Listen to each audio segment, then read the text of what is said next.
Buonasera, le principali notizie. A Siracusa l'ISAB di Priolo torna in mani italiane. La raffineria acquistata dal gruppo Ammaturo ha sottoscritto l'accordo per il più grande stabilimento del Mediterraneo. A Palermo polizia e carabinieri hanno setacciato lo Zen alla ricerca di armi dopo gli assalti degli ultimi giorni anche a Sferracavallo. Ismaele Lavardera occupa la spiaggia di Mondello in attesa del verdetto del Consiglio di Giustizia amministrativa di domani sulla revoca delle concessioni alla italo-belga finita nella bufera giudiziaria. A Messina allarme antivirus rientrato, la paziente argentina ricoverata al Policlinico risultata negativa dopo i test effettuati allo Spallanzani di Roma. Abbiamo sentito l'infettivologo Jacobello che dice contagi possibili da contatti prolungati tra persone. A Gela 2 rapinatori tentano di assaltare una tabaccheria armati di mazza, ma il colpo fallisce. I commercianti esasperati progettano ronde notturne. Musica, il volo torna in Sicilia al Teatro Greco di Siracusa e poi a Taormina. Calcio, febbre da play-off, il Catania attende il nome dell'avversario che affronterà nei quarti degli spareggi promozione. Domani intanto amichevole al Massimino.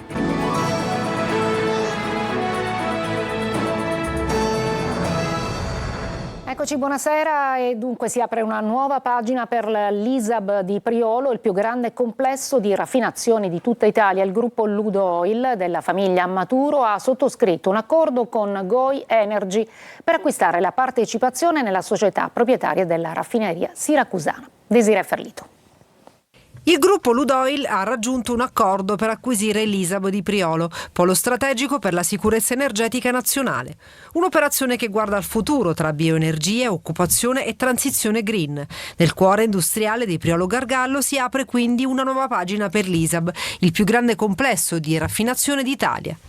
Il gruppo Ludoil della famiglia Ammaturo ha infatti sottoscritto un accordo con Goi Energy per acquisire la partecipazione nella società proprietaria della raffineria siracusana. Un passaggio che segna il ritorno sotto una guida italiana di un'infrastruttura considerata strategica per la sicurezza energetica del paese. L'operazione avverrà in 2 fasi. La prima riguarda il 51% delle quote ed è subordinata al via libera del governo attraverso la normativa sul Golden Power e alle autorizzazioni antitrust. Ma il progetto guarda già oltre il petrolio tradizionale. L'obiettivo annunciato è trasformare l'ISAB in una moderna multi-energy company, capace di integrare raffinazione, bioenergie avanzate e nuovi vettori energetici sostenibili. Un passaggio strategico che potrebbe rafforzare il ruolo della Sicilia come hub energetico del Mediterraneo, grazie anche ad investimenti già avviati nel polo industriale di Priolo. Sul fronte occupazionale l'azienda assicura la salvaguardia integrale degli attuali posti di lavoro e promette nuove opportunità legate a ricerca, innovazione e formazione. A Palermo adesso polizia e carabinieri hanno setacciato il quartiere Zen alla ricerca di armi dopo gli assalti degli ultimi giorni anche a Sferracavallo. Sentiamo Maglio Viola. 100 uomini e donne di polizia e carabinieri hanno cinto d'assedio il quartiere Zen di Palermo alla ricerca di armi. La maxi operazione si è conclusa con un arresto e una denuncia per droga e 32 contravvenzioni per un totale di 25.000 euro. I controlli fra Zen e Sferracavallo continueranno, come ha stabilito il Comitato per l'Ordine e la Sicurezza Pubblica. E questa la reazione della società civile e delle forze dell'ordine a intimidazioni, sparatorie e clima di tensione che si respirano fra Sferracavallo e Zen di Palermo, appunto. Una risposta concordata nel corso della riunione del Comitato per l'Ordine e la Sicurezza Pubblica tenuto nella giornata di martedì in prefettura e i cui effetti si dispiegheranno per giorni.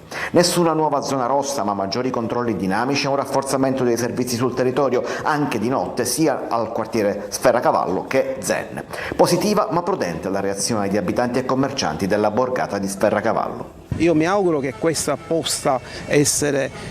attività possa essere continuata nel tempo, specialmente in estate e la notte, soprattutto quando la borgata è più vulnerabile a questi attacchi. C'è bisogno di educazione, manca quello. purtroppo. Intanto giovedì 28 maggio, fra 2 settimane, a Sferacavallo, come già avvenuto nei mesi scorsi allo Zen, sbarcherà la Commissione regionale antimafia, si terrà una seduta pubblica di solidarietà e di vicinanza al quartiere, agli abitanti, ai commercianti. Già nella relazione al Parlamento regionale di 2 anni fa, ha ricordato il presidente Antonello Cracolici, si era manifestata la preoccupazione per la crescente circolazione di armi anche da guerra. Il deputato regionale Ismaele Lavardera occupa la spiaggia di Mondello in attesa del verdetto del Consiglio di Giustizia amministrativa che arriverà domani sulla revoca della concessione del litorale all'azienda italo-belga. Sentiamo il servizio. Accampati in spiaggia in attesa dell'udienza del CGA sul litorale di Mondello. Ismaele Lavardera, leader di Controcorrente assieme a Matteo Alisei, presidente di Più Europa, ha iniziato occupando simbolicamente la spiaggia mondelliana il suo countdown verso l'udienza del Consiglio di Giustizia amministrativa sulla revoca della concessione della spiaggia alla società italo-belga. Non pensavamo ci fosse lo sfondo della mafia dietro questa partita, purtroppo però c'è, e quindi domani noi ci auguriamo che il collegio del CGA tenga conto che il comune e la regione si stanno muovendo. Non è vero che ci sarà, come dire, la paura di non riuscire in qualche modo a dare un'alternativa vera a questa spiaggia. Ecco il senso di questa nostra manifestazione pacifica. Sono gli ultimi momenti appesi prima dell'estate ormai alle porte. Domani si saprà se arriverà la revoca definitiva della concessione o la vittoria della italo-belga e quindi del suo ritorno. La vera risposta l'hanno data i cittadini siciliani e palermitani che in queste settimane hanno fatto esattamente il contrario di quello che si raccontava. Non ci sono stati problemi, sporcizia, c'è stato ordine, c'è una spiaggia bella come non mai, dove i cittadini hanno potuto accedere senza alcun vincolo, senza alcuna pressione, senza costi assurdi. A Messina è rientrato l'allarme antivirus perché la paziente argentina, caso sospetto, è risultata negativa dopo i test effettuati allo Spallanzani di Roma. Francesco Triolo. È risultata negativa all'antivirus la paziente ricoverata al Policlinico di Messina per una polmonite sospetta. Il campione prelevato sulla donna è stato analizzato con le strumentazioni più moderne allo Spallanzani di Roma, riferimento nazionale per test su malattie infettive complesse o rare, come quello per l'antivirus. Sono state effettuate analisi del sangue e dalle urine specifiche mirate a rilevare anticorpi o materiale genetico del virus. La 49enne argentina era arrivata domenica scorsa al pronto soccorso del Policlinico messinese per una sospetta polmonite e ha dichiarato di provenire da una zona endemica dell'Argentina, seppure non avesse avuto contatti con gli altri casi di antivirus sinora riscontrati. Era stata quindi immediatamente posta in biocontenimento già al primo accesso nell'area di emergenza per poi essere trasferita nel reparto malattie infettive, dove ha proseguito le terapie sempre in isolamento. Pur non rientrando nella definizione di caso sospetto, però, gli operatori sanitari hanno seguito il protocollo previsto dalla circolare del Ministero della Salute e a scopo precauzionale per completezza diagnostica si è proceduto a contattare lo Spallanzani, che ha ritenuto opportuno l'approfondimento diagnostico, e questa mattina è giunta anche la conferma che il test è negativo. Sempre per l'antivirus, quali sono i sintomi, come avviene il contagio, cosa sono il tracciamento e il piano pandemico? Tonino De Mana lo ha chiesto all'infettivologo Carmelo Jacobello. Sentiamo. Dottor Jacobello, i sintomi dell'antivirus? I sintomi sono tipici di un virus influenzale, quindi inizialmente una sintomatologia delle prime vie aeree, mal di gola, rinorrea, particolare affaticamento e soprattutto febbre. Nell'arco dei giorni però la patologia può diventare severa con un interessamento polmonare che, a differenza del Covid, è interstiziale ma può diventare emorragico. Come avviene il contagio? Il contagio avviene attraverso, fino ad ora noi avevamo la certezza che il contagio avvenisse attraverso le deiezioni e le urine dei topi, dei roditori, che venivano una volta aerosolizzati, diffondevano nell'aria il virus. Però la scoperta di questa nuova variante, Andes, ha modificato in un certo senso, ha fatto il salto di qualità e il salto anche di specie, per cui con questa variante il contagio interumano è possibile, anche se a differenza del Covid c'è bisogno di un contatto stretto, prolungato, perché possa avvenire il contagio. In cosa consiste il tracciamento? Per questo virus il problema del tracciamento diventa più complicato perché siccome il periodo di incubazione varia da 10 a 40 giorni, è chiaro che se un soggetto ha avuto il contagio 40 giorni prima ma sviluppa i sintomi dopo un periodo così lungo, è difficilissimo poi andare a individuare tutti i contatti. Dottor Jacobello, il piano pandemico per l'antivirus? Il piano pandemico per l'antivirus è sostanzialmente il piano pandemico uguale a tutte le grandi pandemie, naturalmente l'uso delle mascherine, il lavaggio delle mani e soprattutto il controllo dei contatti e gli isolamenti dei pazienti che hanno avuto il contatto. A Gela adesso torna la paura. In centro storico 2 rapinatori hanno tentato di assaltare una tabaccheria armati di mazza, ma il colpo poi è fallito. Intanto i commercianti esasperati progettano ronde notturne. Ger Italia.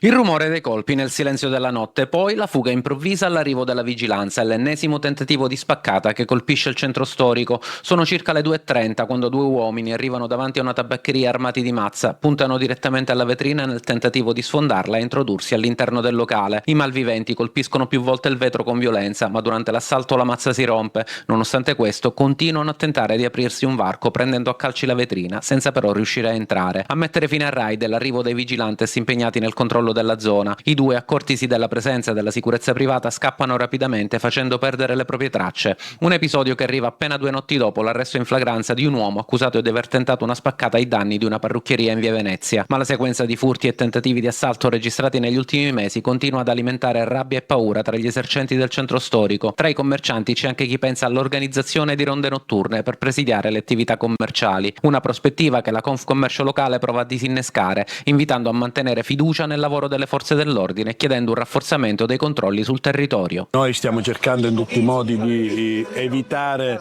tutto questo, ci fidiamo delle forze dell'ordine, sappiamo che stanno lavorando e speriamo che al più presto anche gli altri autori di queste spaccate vengano assegnati alla giustizia. Il clima nel centro storico resta però pesante e mentre commercianti e residenti chiedono maggiore sicurezza cresce la preoccupazione per un'escalation criminale che sembra non arrestarsi. A Palermo Alessia, la bambina malata di un tumore, non ce l'ha fatta, è morta dopo aver lottato contro una malattia che non le ha dato scampo. Tifosa del Palermo, era diventata un'icona dei supporter della squadra e intanto è stata anche allestita una camera ardente allo stadio Barbera. Marco Gullà.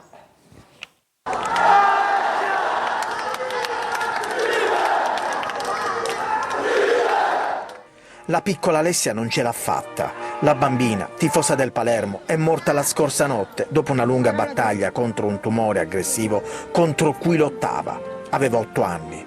Negli anni aveva affrontato un percorso terapeutico complesso. La sua storia aveva commosso la città e il mondo rosanero. Alessia aveva stretto un legame particolare con il vice capitano del Palermo, Jacopo Segre, che nei mesi scorsi era andato a trovarla a casa e aveva continuato a informarsi sulle sue condizioni. Segre ricorda con un messaggio sui social la sua tifosa: un privilegio averti incrociato. Alessia è diventata anche un'icona delle tifoserie di tutta Italia, da Venezia a Catania. Tutti gli ultras le tributavano saluti e applausi. Che forza Alessia, nonostante la malattia era un vulcano. E che forza la sua mamma, nonostante la partita fosse compromessa.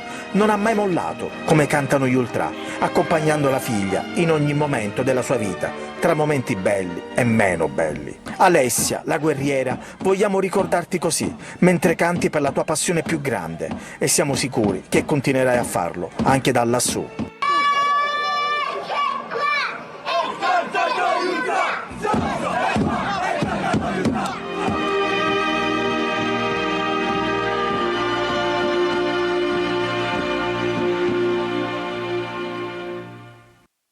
A San Giovanni La Punta la storia di Suor Nadir, morta per salvare una sua consorella, ha commosso tutti. Sentiamo Eva Spampinato. Si sono messe in auto di buon mattino per venire a dare l'ultimo saluto a Suor Nadir qui a San Giovanni La Punta, alle porte di Catania. Voi da dove arrivate? Dalla Mezia Calabria. Siete venuti apposta? Sì, apposta, perché siamo pure noi brasiliani e quindi la conoscevamo. Le consorelle del monastero delle Carmelitane invece sono ancora sconvolte da quei momenti di panico vissuti tra le onde alte della spiaggia di Vaccarizzo, dove è poi annegata Suor Nadir per salvare 2 sorelle. Noi faremo il documento giusto come Carmelitane, mi scusa. Senta, ma un messaggio che volete mandare? Ma il via vai di fedeli e amici oggi è incessante. L'ho vista ora, è serena, è bellissima e ha donato la sua vita per le sue suore. Morire per amore. Il messaggio più potente che esista, di coraggio e generosità in un mondo dominato da violenza ed egoismo. Ha rappresentato lei quello che si dovrebbe fare, quello che dovremmo essere. Non deve essere un mondo sempre di egoismo, un buon esempio. Ci salutavamo, ci facevamo gli occhi dolci. Settimanalmente loro venivano da noi e davamo un sostegno anche alimentare, di vestiario per i loro assistiti. Qui davanti al piccolo monastero la morte oggi assume un'altra sostanza e apre le porte alla riflessione. Un segno di luce per i giovani, pure per le famiglie, è ciò che ha fatto lei. La storia della giovane suora brasiliana è un esempio universale, nata in una famiglia poverissima, cresciuta dagli zii, finita in brutti giri di estremisti politici, a 15 anni la conversione, come ha raccontato lei stessa. Perché sono l'amore di Dio, può spiegare che una giovane adolescente una morte che lascia un vuoto, ma anche un grande insegnamento che va oltre la religione. Una breve pausa e poi entreremo in una delle sale operative dell'ANAS.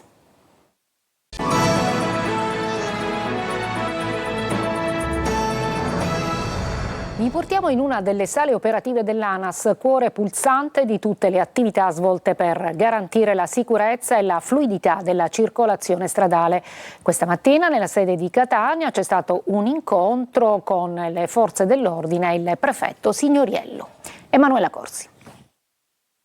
Un sistema capillare di controllo attraverso monitor, telecamere, pannelli a messaggio variabile e automezzi. Ci troviamo in una delle sale operative dell'ANAS, in quella di Catania, dove si effettua un continuo monitoraggio delle condizioni della viabilità sulle infrastrutture stradali per garantire la sicurezza e la fluidità della circolazione. Le nostre sale operative operano a stretto contatto con la Protezione Civile, Prefettura, Forze dell'Ordine per qualsiasi evento che può andare dall'incidente ad eventi meteorologici avversi.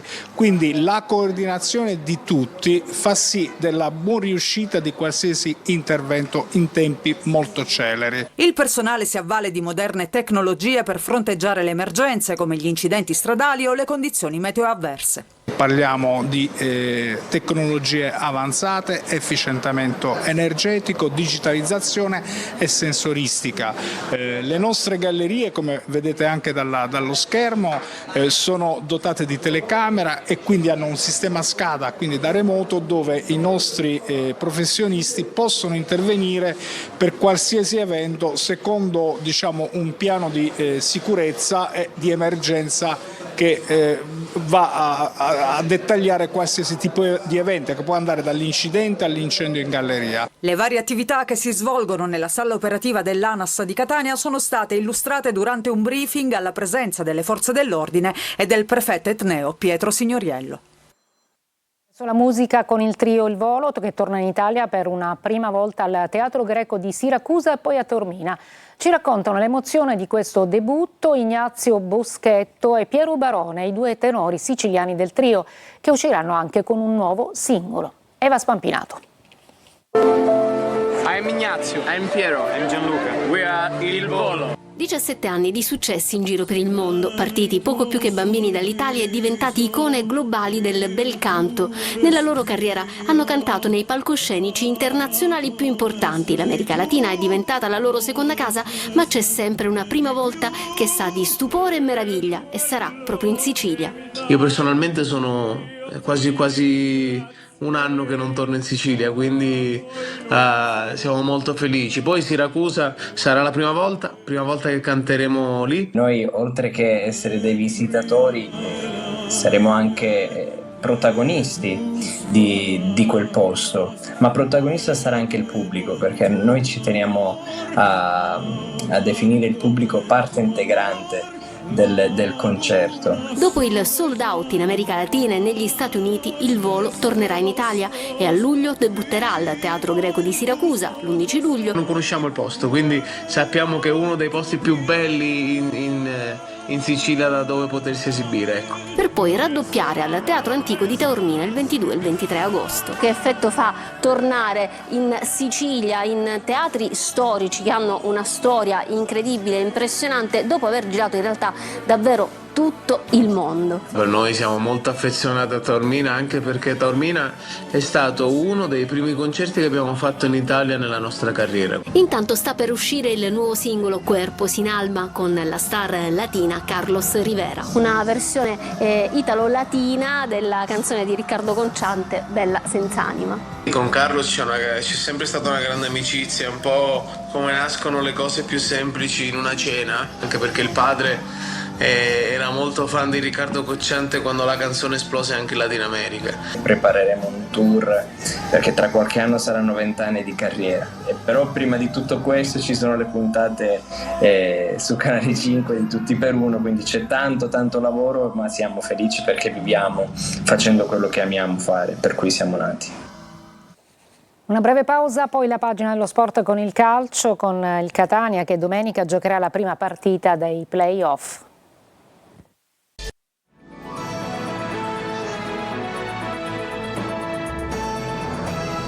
Eccoci al calcio, domenica il Catania giocherà la prima partita dei play-off, domani amichevole al Massimino, Toscano proverà i suoi giocatori in vista appunto della prima gara. Francesco Triolo.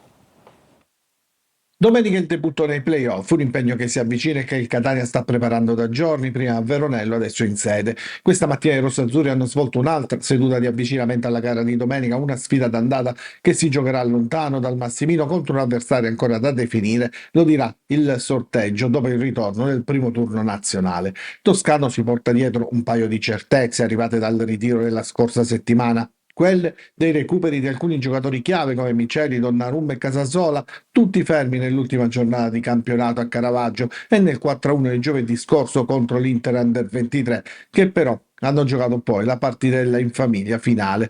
Casasola è quello che più degli altri sembra essere in grado di accorciare i tempi del rientro inizialmente previsto per la gara di ritorno del secondo turno nella fase nazionale dei playoff ed essere quantomeno convocabile per la sfida d'andata. L'unico che al momento sembra essere più indietro è Corbari, che si spera di recuperare per il ritorno al Massimino. Un test significativo per capire le condizioni attuali di tutta la rosa potrebbe essere quello di domani, con una sorta di allenamento congiunto che la società sta organizzando probabilmente con il Santa Venerina, vincitrice del campionato di promozione.